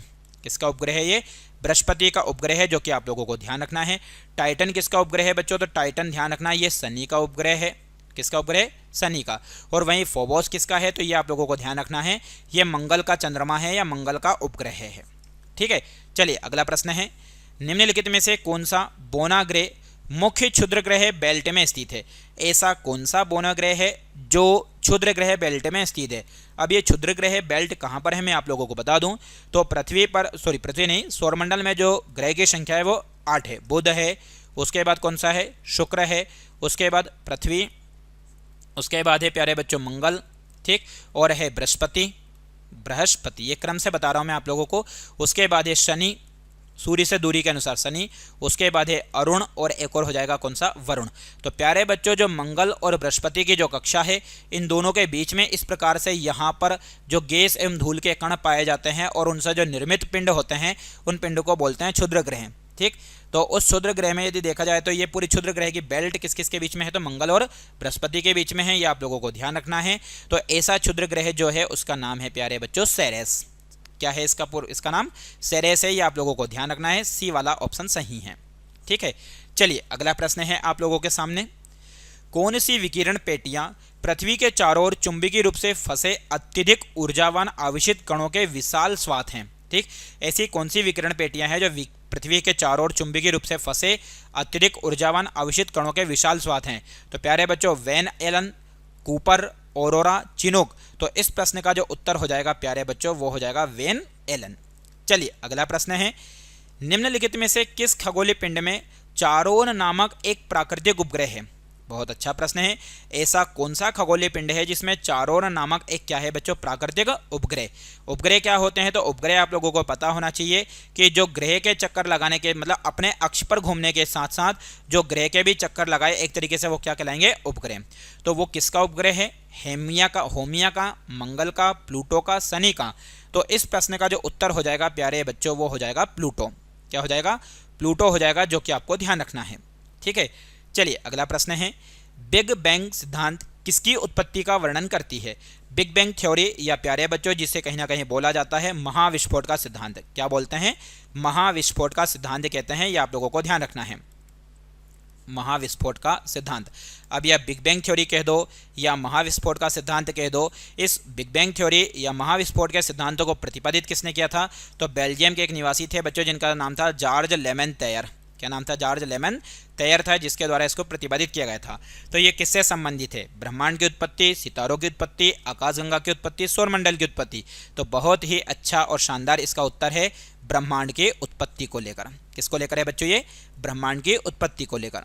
चलिए अगला प्रश्न है, दो क्रमागत अमावस्या के बीच लगभग कितने दिनों की अवधि होती है? यानी कि जब दो अमावस्या होती है बैक टू बैक, तो उसके बीच में कितने दिनों की अवधि होती है, ये आप लोगों को ध्यान रखना है या बताना है। तो प्यारे बच्चों दो क्रमागत अमावस्या के बीच जो लगभग दिनों की अवधि होती है 15.5 दिन, 28.5 दिन, 29.5 दिन या केवल 15 दिन। तो इस प्रश्न का जो उत्तर हो जाएगा बच्चों वो हो जाएगा 29.5 दिन। कितना होता है? 29.5 दिन होता है, ये आपको ध्यान रखना है। चलिए 159वें नंबर का प्रश्न है, सराय घाट पुल किस नदी के ऊपर बना है? बहुत ही अच्छा, शानदार और लाजवाब प्रश्न है। पूरे आपके सामने जो प्रश्न रखे हैं बिल्कुल ज़बरदस्त प्रश्न रखे हुए हैं, जो एग्जाम में छपने वाले प्रश्न हैं वही रखे हैं बच्चों। ठीक, तो सराय घाट पुल किस नदी के ऊपर बना है? गंगा, यमुना, ब्रह्मपुत्र, दिहिंग। तो सराय घाट पुल की यदि हम बात करें बच्चों तो ये बना हुआ है ब्रह्मपुत्र नदी पर। कहाँ पर बना हुआ है? ब्रह्मपुत्र। और इसी ब्रह्मपुत्र नदी को जिस नाम से जाना जाता है ये आपको ध्यान रखना है, तिब्बत में इसको सांगपो के नाम से जाना जाता है। वहीं गंगा और एक और यदि हम बात करें ब्रह्मपुत्र, ध्यान रखना है यहाँ पर दोनों नदी के बारे में बता रहा हूँ, गंगा नदी के बारे में और किसके बारे में? ब्रह्मपुत्र। जब गंगा और ब्रह्मपुत्र दोनों नदी आपस में मिलती है तो दोनों आपस में मिलती कहाँ पर है? तो दोनों आपस में मिलती है बांग्लादेश में। और बांग्लादेश में मिलने के बाद इसे जिस नाम से जाना जाता है बच्चों वो है पद्मा। ठीक, और पद्मा बनने के बाद कहीं ना कहीं दुनिया के सबसे बड़े डेल्टा का निर्माण करती है, जो कि सुंदरवन डेल्टा। किस नाम से? सुंदरवन डेल्टा का निर्माण करती है, आपको ध्यान रखना है। चलिए अगला प्रश्न है, भारत में जय हिंद पुल कहाँ स्थित है? बहुत ही अच्छा प्रश्न है कि भारत में जय हिंद पुल जो है वो कहाँ पर है। प्यारे बच्चों, कोलकाता में है, मुंबई में है, हैदराबाद में है, चेन्नई में है। तो इस प्रश्न का जो उत्तर हो जाएगा वो हो जाएगा कोलकाता। तो जय हिंद पुल की यदि हम बात करें बच्चों, तो ये भारत के किस राज्य में है? पश्चिम बंगाल के कोलकाता शहर में। अगला प्रश्न है, अंचार झील किस राज्य में स्थित है? तो अंचार झील जम्मू कश्मीर में, बिहार में, असम में, मेघालय में। तो अंचार झील की यहाँ पर बात हो रही है बच्चों। तो अंचार झील भारत के किस राज्य में है? तो जम्मू कश्मीर में है, आपको ध्यान रखना है। और जम्मू कश्मीर में ही एक फेमस झील जो कि आपको पता होगा, वुलर झील। कौन सी झील है बच्चों? वुलर झील। तो भारत की सबसे बड़ी मीठे पानी की झील, भारत की कौन सी बच्चों? मीठे पानी की झील के रूप में यदि जिसका नाम आता है वो कौन सी झील है? तो वो है वुलर झील, जो कि जम्मू कश्मीर में आप लोगों को याद रखना है। चलिए अगला प्रश्न है, पिछोला झील किस राज्य में स्थित है? तो पिछोला झील भारत के सिक्किम में है, राजस्थान में है, मणिपुर में है, महाराष्ट्र में है। तो पिछोला झील से संबंधित यदि एग्जाम में प्रश्न आता है बच्चों, तो पिछोला झील भारत के किस राज्य में है? राजस्थान राज्य में है। और वहीं पर आप लोगों को मैं बता दूं, इसके अलावा सांभर झील। कौन सी झील बच्चों? सांभर झील। भारत की सबसे बड़ी खारे पानी की झील में जिसका नाम आता है वो कौन सी झील है? सांभर झील है। इसका पानी कैसा है? खारा है। ये आप लोगों को ध्यान रखना है। और ये जो झील है एक तरीके से किसका या किसकी वजह से बनी हुई है बच्चों? तो प्लाया से निर्मित झील है ये। किससे निर्मित झील है ये? प्लाया से निर्मित। सर प्लाया क्या होता है? तो हवा के द्वारा एक तरीके से वहाँ की जब रेत उड़ जाती है या बह जाती है तो उस स्थान पर बनी हुई आकृति को बोलते हैं प्लाया, और उस पर निर्मित झील है सांभर। चलिए अगला प्रश्न है, नहर के उस चैनल को क्या कहा जाता है जहां उत्थान द्वारा भूमि की ढलान के खिलाफ पानी बहने के लिए मजबूर किया जाता है? बहुत ही अच्छा प्रश्न है बच्चों कि नहर के उस चैनल को क्या कहा जाता है जहां उत्थान द्वारा, जहां पर मतलब उत्पत्ति होती है, भूमि की ढलान के खिलाफ पानी बहने के लिए मजबूर किया जाता है। ठीक, प्रवाह चैनल, लिफ्ट चैनल, भूजल स्तर, वाराबांदी प्रणाली। तो इस प्रश्न का जो उत्तर हो जाएगा बच्चों वो हो जाएगा लिफ्ट चैनल। क्या बोलते हैं उसे? लिफ्ट चैनल कहते हैं, ध्यान रखिएगा। चलिए 164वां प्रश्न है आप लोगों के सामने, भोजताल जिसे पहले अपर लेक के नाम से जाना जाता था किस राज्य में है? बहुत ही अच्छा प्रश्न है कि भोजताल जिसे पहले किस नाम से जाना जाता था बच्चों? अपर लेक। तो ये उड़ीसा में है, मध्य प्रदेश में है, राजस्थान में है, उत्तर प्रदेश। तो ये भारत के जिस राज्य में स्थित है बच्चों वो है मध्य प्रदेश। ठीक है, चलिए अगला प्रश्न है आप लोगों के सामने 165वां, भूसी झील भारत के किस राज्य में है? बहुत ही अच्छा प्रश्न है आप लोगों के सामने, पंजाब में, गुजरात में, राजस्थान में, महाराष्ट्र में। तो प्यारे बच्चों, भूसी झील की यदि हम बात करें तो भारत के किस राज्य में है? ये महाराष्ट्र राज्य में है। और वहीं महाराष्ट्र राज्य की एक फेमस झील के बारे में आप लोगों को पता होना चाहिए, लोनार झील। कौन सी झील है यहाँ पे? लोनार झील भी कहाँ पर है? महाराष्ट्र में है। और ये किसके लिए फेमस है? तो ये क्रेटर के द्वारा निर्मित झील है। किसके द्वारा?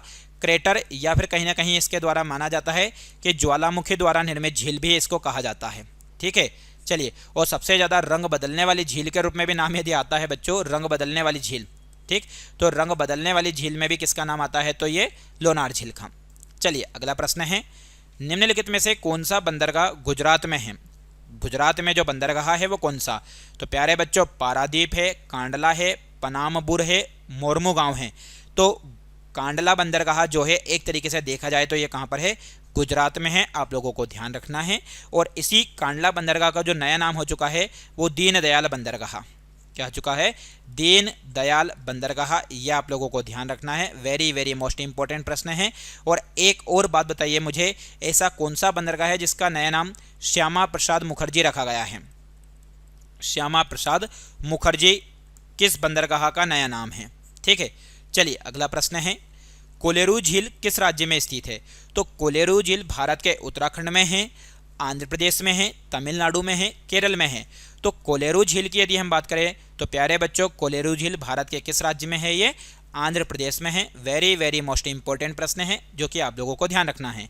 प्यारे बच्चों, ये आंध्र प्रदेश में नहीं, ये तमिलनाडु में है। कहाँ पर है? ये तमिलनाडु में है, आपको ध्यान रखना है। ठीक है, चलिए अगला प्रश्न है 168वां, जल स्तर के नीचे कठोर चट्टान की परतों के बीच जमा भूजल क्या कहलाता है? यानी कि एक तरीके से जो कठोर चट्टानें होती है, उन कठोर चट्टानों की परतों के नीचे जो जल भरा होता है, उस जल को क्या कहते हैं बच्चों? तो उसे ग्लेशियर कहते हैं, उसे गीजर कहते हैं, गर्म पानी का झरना कहते हैं, या जलभृत कहते हैं? तो ऐसे प्रश्न को प्यारे बच्चों बोलते हैं जलभृत। क्या बोलते हैं? जलभृत कहते हैं। ये आप लोगों को ध्यान रखना है। चलिए अगला प्रश्न है, तुसोंगमो झील निम्नलिखित में से किस राज्य में है? कौन सी झील बच्चों? तुसोंगमो झील। तो ये भारत के किस राज्य में है? मेघालय में, पंजाब में, सिक्किम में, गुजरात में। तो तुसोंगमो झील की यदि हम बात करें प्यारे बच्चों, तो ये भारत के किस राज्य में है? ये सिक्किम में है, जो कि आप लोगों को पता होना चाहिए। सिक्किम में एक फेमस झील भी है जिसका नाम है चोलामू झील। ठीक, ये चोलामू झील भी एक तरीके से भारत के किस राज्य में है बच्चों? तो ये सिक्किम में है। सिक्किम की यदि हम बात करें तो इसकी राजधानी जो है वो क्या है? गंगटोक है, जो कि आप लोगों को ध्यान रखना है। ठीक है, चलिए अगला प्रश्न है, पुष्कर झील राजस्थान के किस जिले में स्थित है? बहुत ही अच्छा प्रश्न है कि पुष्कर झील जो है, यहाँ पर आप लोगों को पता होना चाहिए, इसी झील के आसपास एक मेला भी लगता है, जो कि मेला कौन सा है बच्चों? उस मेले का नाम है पुष्कर मेला। कौन सा मेला है? पुष्कर मेला। ये कहाँ पर लगता है बच्चों? तो पुष्कर मेला भारत के जिस राज्य में लगता है वो है राजस्थान। ठीक है, तो जयपुर, अजमेर, बीकानेर, अलवर। तो इस प्रश्न का जो उत्तर हो जाएगा बच्चों वो हो जाएगा अजमेर। ठीक है, चलिए अगला प्रश्न है आप लोगों के सामने 171वां, निम्नलिखित में से कौन सा भारत के पश्चिमी तट पर एक शहर नहीं है? मतलब एक तरीके से देखा जाए तो प्यारे बच्चों ये भारत का मैप है। भारत के मैप में ये घाट जो कहलाता है ये कहलाता है पूर्वी। ठीक, और ये वाला जो घाट कहलाता है ये कहलाता है पश्चिमी। तो इन दोनों में से कौन सा पश्चिमी तट पर एक शहर नहीं है? तो करवाड़ नहीं है, मंगलोर नहीं है, सूरत नहीं है, गोपालपुर नहीं है। तो इस प्रश्न का जो उत्तर हो जाएगा प्यारे बच्चों गोपालपुर। ठीक, तो गोपालपुर किस तट पर है? तो गोपालपुर जो हो जाएगा प्यारे बच्चों वो हो जाएगा आपका पूर्वी तट पर। ठीक है, बाकी तीनों के तीनों जो है वो कौन सा तट पर हैं आपके? ये तीनों के तीनों करवाड़, मंगलोर, सूरत तीनों आपके पश्चिमी तट पर है। ठीक है, चलिए अगला प्रश्न है, निम्नलिखित में से कौन सी कृत्रिम झील है? कृत्रिम झील का मतलब होता है एक तरीके से प्यारे बच्चों मानव के द्वारा निर्मित झील। किसके द्वारा? मानव निर्मित झील की बात हो रही है। तो मानव के द्वारा निर्मित झील कौन सी है? तो कोडाई कनाल तमिलनाडु, कोलेरू आंध्र प्रदेश, नैनीताल उत्तराखंड, इनमें से कोई नहीं। तो प्यारे बच्चों यदि देखा जाए तो कृत्रिम झील जो है वो है कोडाई कनाल। ठीक, बाकी इससे पहले मैंने अभी आप लोगों को कोलेरू झील बताया था, तो वो आंध्र प्रदेश और तमिलनाडु की सीमा पर पड़ती है। ठीक है, चलिए अगला प्रश्न है आप लोगों के सामने 173वां, निम्नलिखित में से किसे भारत के लेक डिस्ट्रिक्ट के रूप में जाना जाता है? ऐसा कौन सा शहर है जिसे लेक जिले के नाम से जाना जाता है या लेक डिस्ट्रिक्ट के नाम से जाना जाता है? तो नैनीताल है, शिमला है, सिक्किम है, माथेरन है। तो प्यारे बच्चों इस प्रश्न का जो उत्तर हो जाएगा वो हो जाएगा नैनीताल। क्या हो जाएगा? नैनीताल हो जाएगा। ये आप लोगों को ध्यान रखना है। चलिए अगला प्रश्न है 174वां, निम्नलिखित में से कौन एक पारंपरिक जल भंडारण संरचना नहीं है? मतलब कौन एक जल को संचित करने वाली संरचना नहीं है? तो जोहाड़ नहीं है, टंका नहीं है, कुंड नहीं है, हरियाली। तो प्यारे बच्चों इस प्रश्न का उत्तर हो जाएगा हरियाली। हरियाली एक तरीके से देखा जाए तो ये क्या नहीं है? जल भंडारण वाली संरचना नहीं है। चलिए अगला प्रश्न है, भारत में विशालतम लेगून निम्न में से कौन सा है? विशालतम लेगून, लेगून का मतलब क्या होता है प्यारे बच्चों? तो एक तरीके से जो खारे पानी की जो झील होती है। कौन सी झील? खारे पानी की झील। तो खारे पानी की झील को प्यारे बच्चों बोलते हैं क्या हम? तो खारे पानी की झील को बोलते हैं लेगून। खारे पानी की झील को क्या बोलते हैं? लेगून। तो कौन सी नहीं है? तो Vembanad lagoon, Chilka lagoon, Pulicat lagoon, Kolleru lagoon. तो प्यारे बच्चों इस प्रश्न का जो उत्तर हो जाएगा वो हो जाएगा चिल्का लेगून। कौन सी हो जाएगी? चिल्का, जो कि एक सबसे बड़ी लेगून झील के रूप में है। ठीक है, चलिए कीबुल लामजाओ दुनिया का एकमात्र तैरता हुआ राष्ट्रीय उद्यान किस राज्य में स्थित है? तो आप सभी को पता होना चाहिए दुनिया का एकमात्र कैसा है? तैरता हुआ। अब एक तरीके से तैरता हुआ है मतलब कि कहीं ना कहीं ये पानी के बिल्कुल बीचों बीच में है। ठीक, ये आसपास पानी है, तो जहाँ पर ये पानी है वो झील है, याद रखना लोकटक झील। कौन सी झील है बच्चों? लोकटक झील है। और इस लोकटक झील में ही है आपका कौन सा? केबुल लामजाओ नेशनल पार्क, जो कि कहाँ पर है? मणिपुर, असम, नागालैंड, त्रिपुरा। तो प्यारे बच्चों यह है मणिपुर में। कहाँ पर है ये? मणिपुर में। आप लोगों को ध्यान रखना है। असम का जो फेमस है वो है काजीरंगा। चलिए अगला प्रश्न है, निम्नलिखित में से कौन सी वाटरशेड विकास परियोजना केंद्र सरकार द्वारा प्रायोजित है? ठीक, जिसका उद्देश्य ग्रामीण आबादी को जल संरक्षण के लिए सक्षम बनाना। मतलब सरकार की एक तरीके से वाटर शेड को यानी कि जल स्रोत को विकास पहुंचाने की परियोजना कौन सी है। ठीक, तो जल क्रांति अभियान, हरियाली, नीरू मीरू, अरवरी पानी संसद। तो इस प्रश्न का जो उत्तर हो जाएगा बच्चों वो हो जाएगा हरियाली। क्या हो जाएगा प्यारे बच्चों, हरियाली इसका उत्तर हो जाएगा, जो कि आपको ध्यान रखना है। चलिए 178 प्रश्न है कि भारत में निम्नलिखित में से किस बंदरगाह का नया नाम बदलकर दीनदयाल बंदरगाह रखा गया। तो ऐसा कौन सा बंदरगाह है जिसका नया नाम दीनदयाल बंदरगाह है। तो वो कांडला बंदरगाह, कोचीन बंदरगाह, तूतीकोरिन, कामराजार बंदरगाह। तो प्यारे बच्चों उस बंदरगाह का नया नाम है या जिसका नया नाम रखा गया क्या दीनदयाल बंदरगाह, वो है कांडला बंदरगाह। ठीक है, चलिए अगला प्रश्न है आप लोगों के सामने, बहुत ही शानदार और गजब का प्रश्न है कि जवाहर सागर, राणा प्रताप सागर तथा गांधी सागर जलाशय किस नदी पर निर्मित है। बहुत ही अच्छा प्रश्न है। नर्मदा नदी पर, चंबल नदी पर, कोसी नदी पर, घाघरा नदी पर। तो जवाहर सागर, राणा प्रताप सागर तथा गांधी सागर जलाशय की यदि हम बात करें बच्चों, तो ये जिस नदी पर बना हुआ है या जिस नदी पर बंधा हुआ बांध है तो यह है चंबल नदी। कौन सी नदी हो जाएगी, चंबल नदी, जो कि आप लोगों को ध्यान रखना है। चलिए अगला प्रश्न है, निम्न में से किस राज्य में हुसैन सागर झील स्थित है। तो भारत का ऐसा कौन सा राज्य है जहां पर कौन सी झील बच्चों, हुसैन सागर झील स्थित है, ये आपको बताना है। तो गुजरात राज्य में, तमिलनाडु में, तेलंगाना में, केरल में। तो इस प्रश्न के उत्तर की यदि हम बात करें तो इस प्रश्न का जो उत्तर हो जाएगा वो हो जाएगा तेलंगाना। चलिए अगला प्रश्न है 181वां प्रश्न है। टोटल इसमें 100 प्रश्न होने वाले हैं, मैंने आपको शुरुआत में ही बताया था। यानी कि अभी तक हम 181 प्रश्न कवर कर चुके हैं। यदि बच्चों आप लोगों ने इस सीरीज को यदि देखा है तो मान के चलिए कि सामाजिक अध्ययन से संबंधित एक भी क्वेश्चन आप लोगों का गलत नहीं होने वाला। और आप लोगों को पता है कि ऑनलाइन स्टडी विद डीके आप लोगों के लिए बहुत मेहनत कर रहा है, जो कि लगातार आप लोगों को क्लासेस दे रहा है। तो बस आप लोगों को इतना करना है कि चैनल को यदि आपने सब्सक्राइब नहीं किया है तो चैनल को सब्सक्राइब जरूर करना है दोस्त। त्र्यंबकेश्वर निम्नलिखित में से किस नदी का उद्गम स्थल है। तो त्र्यंबकेश्वर से किस नदी का उद्गम होता है, महानदी, ताप्ती, रावी, गोदावरी। तो त्र्यंबकेश्वर से जिस नदी का उद्गम होता है प्यारे बच्चों वो वेरी वेरी मोस्ट इंपॉर्टेंट, जिसे कहीं ना कहीं हम दक्षिण भारत की गंगा भी बोलते हैं। क्या बोलते हैं, दक्षिण भारत की गंगा भी कहते हैं। तो उस नदी का जो नाम है आप लोगों के सामने ऑप्शन में है गोदावरी। ठीक है, चलिए अगला प्रश्न है आप लोगों के सामने 182। जब नदी मैदानी क्षेत्र में, जब नदी यानी कि किसकी बात हो रही है बच्चों, नदी जो है वो कौन से क्षेत्र में प्रवेश करती है, मैदानी क्षेत्र में प्रवेश करती है, तो वह मोड़दार मार्ग पर बहने लगती है। नदी के इन मोड़ों को क्या कहते हैं। यानी कि एक तरीके से जब मैदान में प्रवेश करती है तो इस तरह से वो टेढ़े मेढ़े मोड़ से आगे बढ़ती है। ठीक है, तो इन मोड़ को क्या कहते हैं, तो इन मोड़ को चाप झील, तटबंध, बाढ़ का मैदान या विसर्प। तो इस प्रश्न का जो उत्तर हो जाएगा बच्चों विसर्प। और भारत में विसर्प आकृति का निर्माण करने वाली जो एक नदी है जो सबसे ज़्यादा विसर्प आकृति का निर्माण करती है तो वो है प्यारे बच्चों झेलम नदी। और इसी झेलम नदी को हम एक और नाम से जानते हैं जो कि है वितस्ता नदी। ठीक है, चलिए अगला प्रश्न है, निम्नलिखित में से कौन सी नदी पंचनाद में शामिल नहीं है। पंचनाद मतलब कि ऐसी नदियां जिन्हें हम कहीं ना कहीं 5 नदी या 5 प्रमुख नदी कहते हैं। 5 प्रमुख नदी, अब ये 5 प्रमुख नदी जो है, इन्हीं 5 प्रमुख नदी के कारण जिस राज्य का नाम पड़ा हुआ है बच्चों वो है पंजाब। तो पंजाब राज्य का नाम इन 5 नदियों के कारण पड़ा है क्योंकि ये पांचों की पांचों नदियां इसी राज्य से प्रवाहित होती है। तो व्यास, सतलुज, सिंधु, रावी, तो इन 5 नदियों में शामिल नहीं है तो बच्चों वो है सिंधु। कौन सी नहीं है, सिंधु नहीं है, ये आप लोगों को ध्यान रखना है। बाकी मैं आपको बता दूं वो 5 नदी कौन कौन सी है।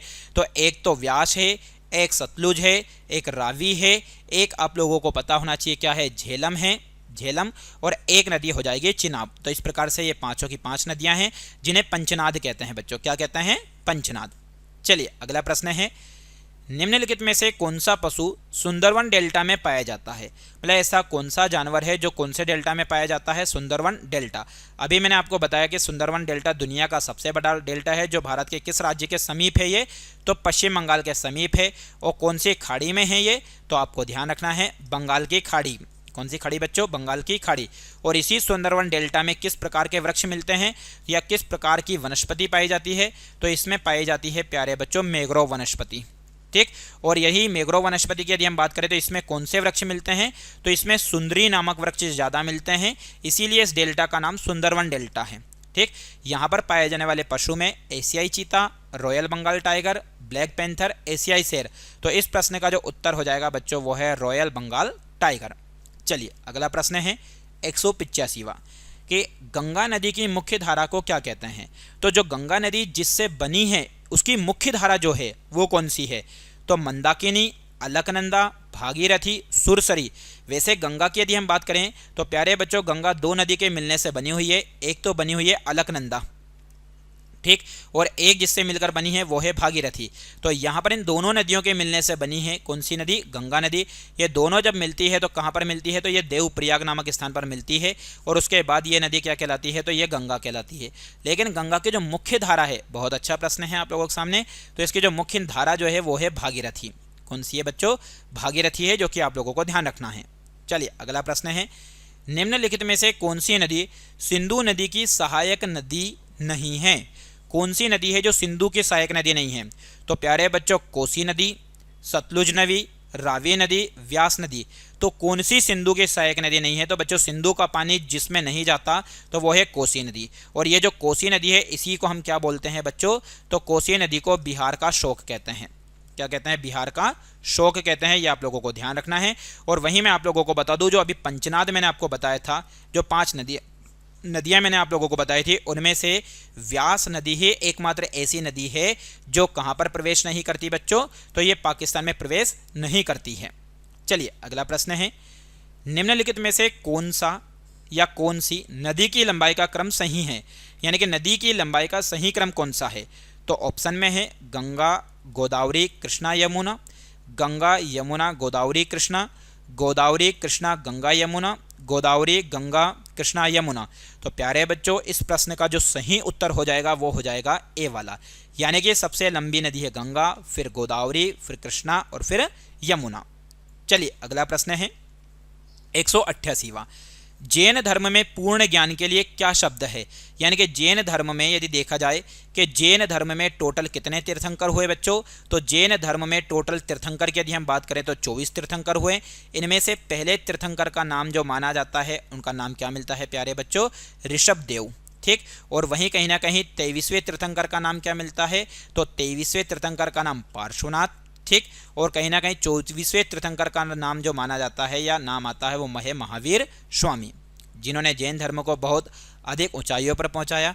तो पूर्ण ज्ञान के लिए जिस शब्द का प्रयोग किया जाता है, जिन, रत्न, कैवल्य, निर्वाण, तो पूर्ण ज्ञान के लिए जिस शब्द का प्रयोग होता है वो है कैवल्य। क्या है बच्चों, कैवल्य। चलिए अगला प्रश्न है 189, निम्नलिखित में से किस स्थान पर भगवान बुद्ध को ज्ञान की प्राप्ति हुई थी। यानी कि जो गौतम बुद्ध थे, इन गौतम बुद्ध को ज्ञान की प्राप्ति किस स्थान पर हुई थी। तो यह था वैशाली, सारनाथ, बोधगया, राजगीर। तो यहाँ पर भगवान बुद्ध को जो ज्ञान की प्राप्ति हुई थी प्यारे बच्चों वो बोधगया नामक स्थान पर हुई थी। कहाँ पर हुई थी ये, बोधगया नामक स्थान पर हुई थी। ये आप लोगों को ध्यान रखना है, वेरी वेरी मोस्ट इंपॉर्टेंट प्रश्न है, ठीक है। चलिए अगला प्रश्न है, निम्न में से कौन सा बुद्ध का दूसरा नाम था। यानी कि गौतम बुद्ध को और एक और किस नाम से जानते थे, तो पार्थ के नाम से, प्रछन्न के नाम से, मिहिर के नाम से, सिद्धार्थ के नाम से। तो प्यारे बच्चों इस प्रश्न का जो सही उत्तर हो जाएगा वो हो जाएगा सिद्धार्थ। यानी कि गौतम बुद्ध को एक और जिस नाम से जाना जाता था उनका एक और नाम क्या था, सिद्धार्थ। वहीं आप लोगों को मैं बता दूं, महावीर स्वामी को एक और जिस नाम से जाना जाता था उनका महावीर स्वामी, यानी कि जैन धर्म के तीर्थंकर, इनको जिस नाम से जाना जाता था वो नाम था वर्धमान। क्या नाम था बच्चों, वर्धमान था। ये आप लोगों को ध्यान रखना है, ठीक है। चलिए 191 नंबर का प्रश्न है कि गौतम बुद्ध किस वंश से संबंधित थे। तो गौतम बुद्ध जो थे गात्रक कुल से, मौर्य वंश से, शाक्य वंश से, कुरु वंश से। तो इस प्रश्न का जो उत्तर हो जाएगा प्यारे बच्चों वो हो जाएगा शाक्य वंश, ठीक है। चलिए अगला प्रश्न है, इनमें से कौन बुद्ध की धात्री माँ यानी कि मौसी थी। यानी कि गौतम बुद्ध, आपको पता है कि गौतम बुद्ध की माँ का जो निधन है वो जन्म के कुछ ही समय बाद उनकी मृत्यु हो गई थी। तो उनका जो पालन पोषण किया था उनकी मौसी ने किया था। उनका नाम क्या था, पूर्णा, गजलक्ष्मी, महामाया, महाप्रजापति गौतमी। तो प्यारे बच्चों इस प्रश्न का जो उत्तर हो जाएगा महाप्रजापति गौतमी, ठीक है। चलिए अगला प्रश्न है, निम्नलिखित राजाओं में से किसने प्राचीन भारत में मौर्य साम्राज्य की स्थापना की थी? यानी कि मौर्य साम्राज्य की स्थापना करने वाला महान राजा कौन था? तो वो थे दशरथ, अशोक, बिंदुसार, चंद्रगुप्त। तो प्यारे बच्चों, यहाँ पर आपके सामने दे रखा किस साम्राज्य की स्थापना के बारे में? मौर्य साम्राज्य की स्थापना करने वाले जो महान शासक के रूप में जिसका नाम आता है वो है चंद्रगुप्त मौर्य। ठीक, यहाँ पर स्थापना की बात की गई है। बाकी मौर्य साम्राज्य का जो महानतम शासक माना जाता है, मौर्य साम्राज्य का महानतम शासक किसको माना जाता है? सम्राट अशोक को। ठीक है, वहीं आप लोगों को एक बात पता होगी प्यारे बच्चों, मौर्य वंश से पहले एक वंश जिसका नाम आता है क्या? हर्यक वंश। और यह हर्यक वंश जो है इसे बोला जाता है पितृहत्यात्मक वंश। क्या बोलते हैं? पितृहत्यात्मक वंश कहते हैं। ये आप लोगों को ध्यान रखना है। ठीक है, यानी कि अपने पिता की हत्या करके ही अगले शासन पर वो आते थे या शासन की भूमिका को निर्वाह करते थे। चलिए अगला प्रश्न है 194वां। प्रथम भारतीय साम्राज्य किसके द्वारा स्थापित किया गया था? तो प्रथम भारतीय साम्राज्य जो है वो कनिष्क के द्वारा, हर्ष के द्वारा, चंद्रगुप्त मौर्य द्वारा, समुद्रगुप्त द्वारा। तो प्रथम भारतीय साम्राज्य की यदि हम बात करें प्यारे बच्चों, बहुत ही अच्छा प्रश्न है ये, जिसके द्वारा स्थापित किया गया था ये चंद्रगुप्त मौर्य द्वारा। किसके द्वारा? चंद्रगुप्त मौर्य के द्वारा। और चंद्रगुप्त मौर्य के समय में ही आप लोगों को पता होगा एक व्यक्ति था जिसका नाम था सेल्यूकस निकेटर। इसके साथ इसका युद्ध हुआ था, सेल्यूकस निकेटर। और सेल्यूकस निकेटर का ही आपको पता होना चाहिए कि इसी का राजदूत था, और इसी के राजदूत का नाम मिलता है क्या? मेगास्थनीज। ठीक, मेगास्थनीज। और ये मेगास्थनीज जिस व्यक्ति के दरबार में भारत आया था वो कौन थे? चंद्रगुप्त मौर्य। यानी कि मेगास्थनीज किसके दरबार में आया था? चंद्रगुप्त मौर्य के दरबार में। और इसी के द्वारा जो लिखी गई पुस्तक है उस पुस्तक का नाम क्या है बच्चों? तो इसके द्वारा लिखी गई पुस्तक का नाम है इंडिका। ठीक है, चलिए अगला प्रश्न है 195, 195वां। निम्न में से कौन सा प्राचीन भारत का पहला साम्राज्य है जिसमें युद्ध के लिए बड़े पैमाने पर हाथियों का उपयोग किया जाता था? मतलब ऐसा कौन सा साम्राज्य है जिसमें युद्ध के लिए किसका इस्तेमाल किया जाता था? हाथियों का। तो शुंग काल, चोल, कुषाण, मगध। तो इस प्रश्न का जो उत्तर हो जाएगा प्यारे बच्चों वो हो जाएगा मगध। क्या हो जाएगा? मगध हो जाएगा। चलिए अगला प्रश्न है मेगास्थनीज कौन था? तो मेगास्थनीज अशोककालीन यूनानी व्यापारी था, यूनानी राजदूत था, गुप्तकालीन यूनानी व्यापारी, हर्षकालीन चीनी तीर्थयात्री। तो प्यारे बच्चों मेगास्थनीज की यदि हम बात करें तो मेगास्थनीज जो था वो एक यूनानी राजदूत था। क्या था ये? यूनानी राजदूत था। बाकी यदि हम बात करें हर्षकालीन चीनी तीर्थयात्री, तो हर्ष के काल में आने वाला चीनी यात्री जो था उसका नाम था प्यारे बच्चों हेनसांग। क्या नाम था? हेनसांग था, जो कि आप लोगों को ध्यान रखना है। ठीक है, चलिए अगला प्रश्न है 197वां। निम्न में से किस बौद्ध ग्रंथ में 16 महाजनपदों का वर्णन मिलता है? यानी कि भारतीय इतिहास में यदि महाजनपद की यदि हम चर्चा करें तो महाजनपद की संख्या कितनी मिलती है बच्चों? तो महाजनपद की संख्या मिलती है 16। तो बौद्ध ग्रंथ में 16 महाजनपदों का वर्णन मिलता है। किस में मिलता है? अंगुत्तर निकाय में, मध्यम निकाय में, खुदक निकाय में, दीर्घ निकाय में। तो प्यारे बच्चों इस प्रश्न का जो उत्तर हो जाएगा वो हो जाएगा अंगुत्तर निकाय। ठीक है, चलिए अगला प्रश्न है आप लोगों के सामने 198वां कि उज्जैन का प्राचीनतम नाम क्या था? तो उज्जैन का प्राचीनतम नाम तक्षशिला था, इंद्रप्रस्थ था, अवंतिका था, इनमें से कोई नहीं। तो उज्जैन का जो पुराना नाम मिलता है प्यारे बच्चों वो मिलता है अवंतिका। क्या मिलता है? अवंतिका। और उज्जैन आप लोगों को पता है भारत के किस राज्य में स्थित है? ये मध्य प्रदेश में। और यदि हम बात करें उज्जैन, तो उज्जैन पर जो कुंभ का मेला लगता है, इस कुंभ के मेले को क्या कहा जाता है? तो भारत का एकमात्र स्थान जहां पर कुंभ के मेले को सिंहस्थ कहा जाता है बच्चों, तो वो केवल उज्जैन में लगने वाले कुंभ मेले को कहा जाता है। ठीक है, चलिए अगला प्रश्न है 199वां कि कौन सा महाजनपद गोदावरी नदी के तट पर स्थित था? ऐसा कौन सा महाजनपद है जो गोदावरी नदी के तट पर स्थित था? तो प्यारे बच्चों अवंती, वत्स, अस्मक, कंबोज। तो इस प्रश्न का जो उत्तर हो जाएगा वो हो जाएगा क्या? अस्मक। ठीक है, चलिए आज का आखिरी सवाल जो कि आप लोगों को पता होना चाहिए, 200वां प्रश्न है। यानी कि हमारी 1000 प्रश्न की सीरीज का 200वां प्रश्न है। यानी कि इस प्रश्न के साथ आपका पार्ट 2 कंप्लीट होगा बच्चों। ठीक है, निम्नलिखित में से किसे सोनिया नहीं सेनिया सेनिया नियमित और स्थायी सेना रखने वाला कहा जाता था? तो बिंबिसार, अजातशत्रु, उदयन, शिशुनाग। तो इस प्रश्न का जो उत्तर हो जाएगा प्यारे बच्चों वो हो जाएगा बिंबिसार। तो प्यारे बच्चों हमारी सामाजिक अध्ययन के अंतर्गत जो टॉप 1000 क्वेश्चन की सीरीज चल रही है उस सीरीज का यह पार्ट 2 था जिसमें हमने टोटली 100 क्वेश्चन की चर्चा करी है। तो उम्मीद करता हूं आप लोगों को क्लास पसंद आई होगी। यदि आप लोगों को क्लास पसंद आई है तो वीडियो को लाइक करें, शेयर करें, और यदि अभी तक चैनल को सब्सक्राइब नहीं किया है तो online study with DK channel को आप लोगों को सब्सक्राइब करना है। सभी लोगों का जुड़ने के लिए बहुत बहुत धन्यवाद। जय हिंद, जय भारत।